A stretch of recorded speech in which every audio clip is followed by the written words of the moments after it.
purtroppo un sistema perturbato si approssima alle nostre zone, per domani apporterà un sensibile peggioramento delle condizioni del tempo e anche un abbassamento sensibile delle temperature.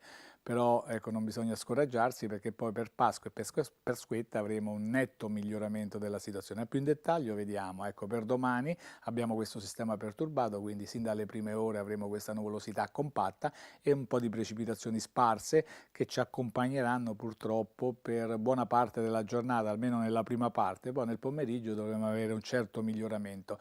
Poi per domenica di Pasqua inizialmente un cielo ancora con qualche residuo di nubi, ma che poi lasceranno velocemente spazio ad ampi rasserenamenti. È un cielo in prevalenza sereno, poco nuvoloso, ecco, il pomeriggio qualche nube, e per la giornata di Pasquetta.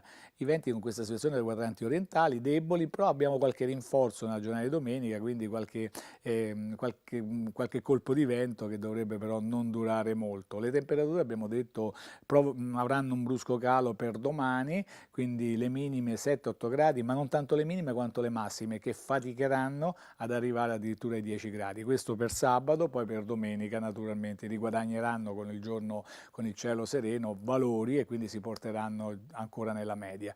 E per finire, a chi interessa l'Alta Adriatica, è tendente a un mosso per domani, poi tende a calmarsi, sì, domani e domenica, e poi tenderà a calmarsi per lunedì.